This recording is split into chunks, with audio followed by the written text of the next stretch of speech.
Hello, today's lesson is on completing the square for your Merrill textbook section 13-3. Start with some review. You have 4 problems. First 2 is to factor. The next one you are solving for x. We'll go through some of the examples in the book. I'll mention a couple notes. Then we have a bunch more problems where we'll be figuring out how to complete the square. Problem 2 will go by rather quickly, and then 3 and 4 will take a bit more time. So here are the problems. So let's get started. In this first part, we will begin to factor these. So that's drawing our box and diamonds. By this point, I hope you recognize these patterns that are here. We notice when we have 4x, half of that squared gives us 4. When we think about the factors, we get this thing. Okay, 2 and 2. 2 and 2, when added together, make 4. When multiplied, gets you to positive 4.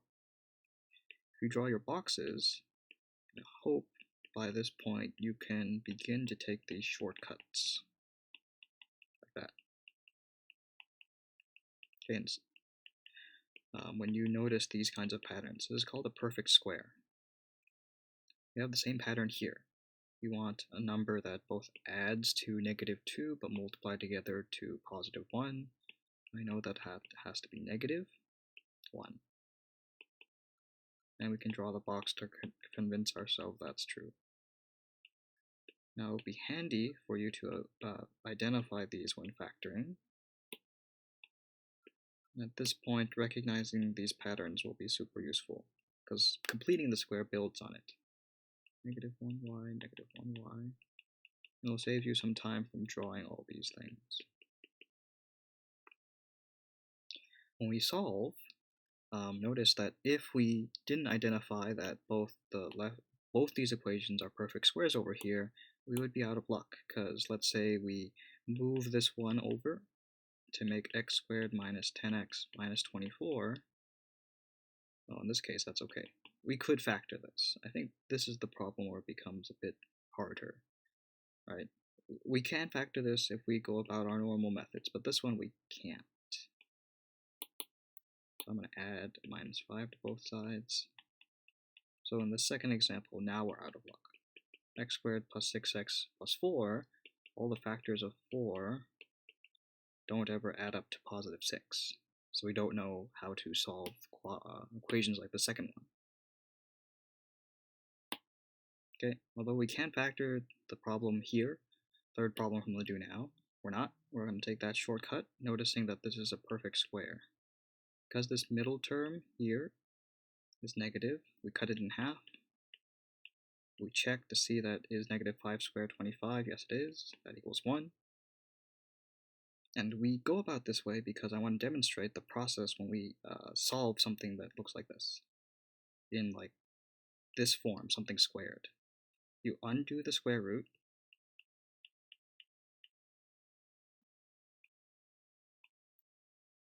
or you undo the square with square root, I mean. Dang it. Okay, so we take the square root of both sides.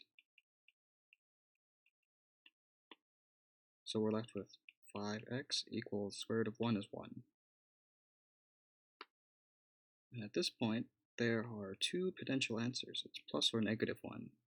Because of this squaring and square rooting, it doesn't matter if it is, or it does matter if it was positive or negative, but we do end up with the same result. So we have 2 answers here. Some people like to think about it as the absolute value is the result of that, or that's what our textbook does. Okay, so then when we add 5 to both sides, x is equal plus or minus 1 plus 5.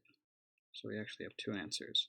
+1 plus 5, which gets us to 6, -1 plus 5, which gets us to +4. Right? One more time. Recognizing that this is a perfect square, how do we know? cut the middle term in half. It's 3. Is positive 3 squared 9? Yes. Take the square root of both sides. That.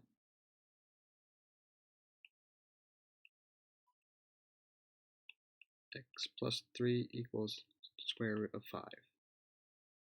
And there's two answers here, plus or minus 5. Subtract 3 from both sides. X is therefore equal to plus or minus square root of 5 minus 3. So we get positive 5, square root of 5 minus 3, and negative square root of 5 minus 3. That's our do now. This fourth example is what we'll go into more in depth. So in your textbook, I've taken pictures of it. The first example has us walking through that exact process where we take the square root of both sides when we move and isolate x squared. Then we know that there's two answers, okay? So your textbook reasons that the absolute value of x is the same as square root of the x squared. And it gives one explanation on why that is the case, why we have two answers here. But you could have also factored this, right? You could have gone x plus 6, x minus 6 equals 0. And by zero product property, you would have seen x is equal to positive 6 and negative 6, arriving at the same answers. Like that. But notice that here it's difference of squares, or we have perfect squares, like we do in this case. Okay, we do have a perfect square here on just the left-hand side, like our do now problems.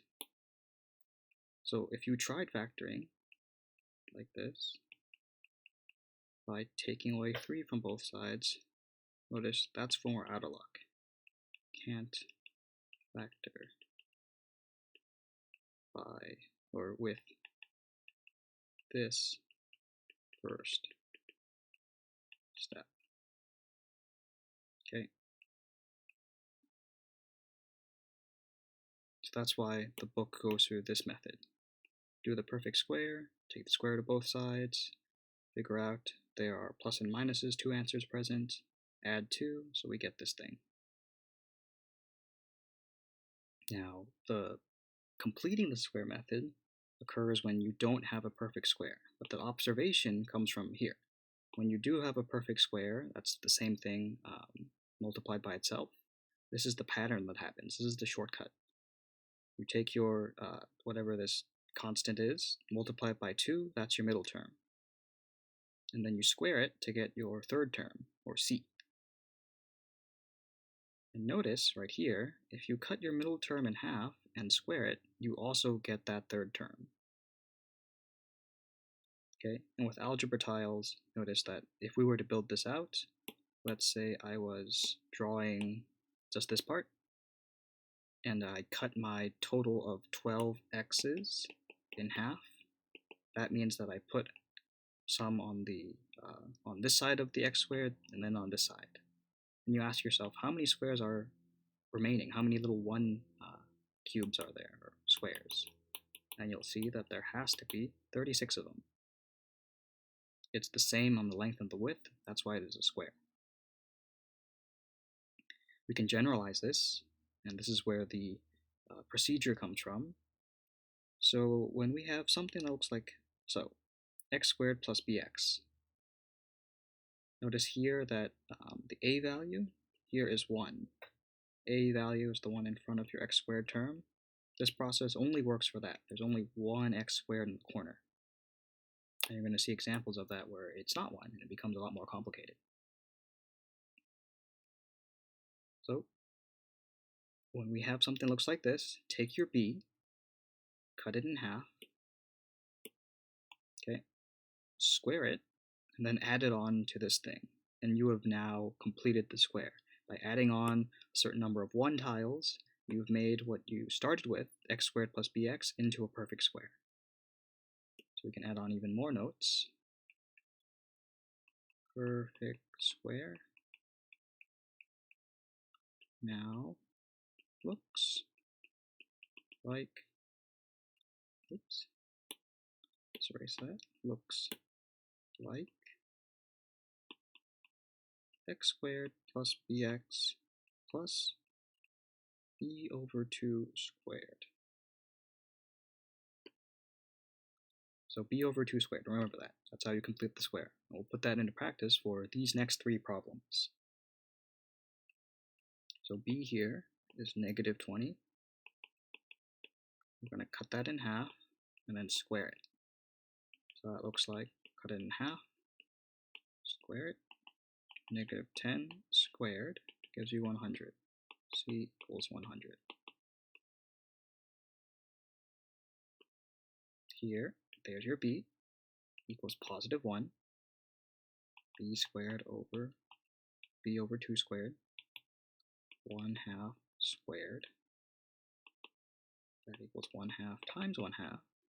So you see that this one is 1/4. C equals 1/4. Even works in these cases. You could add on a fraction of a one tile. Last one here. B is negative 3. B over 2 squared equals negative 3 over 2 squared. That's negative 1/2. So negative 3 over 2 times negative 3 over 2 gives you 9 over 4 positive. Equals 9 over 4. So for these three problems, by adding these constants, these c's, we've now made perfect squares. And sometimes it's not obvious, like for these ones, when you get fractions. Okay. This one it might be a little easier to see, but it works even without, even with fractions.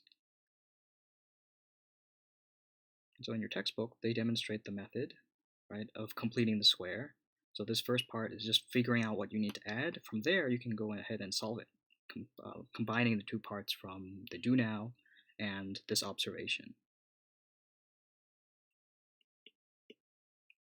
So we have this complicated equation, x squared plus 14x plus c. Notice a is equal to 1, so we can apply this b over 2 squared idea. Walk through those three steps. 14 over 2 is 7, 7 squared is 49. Tack that on. And so x squared plus 14x plus 49 is equal to x plus 7 squared. So that's great. Now we're going to combine that together and solve it for example 3. And then go on to example 4, which I'll do in the second part of the video.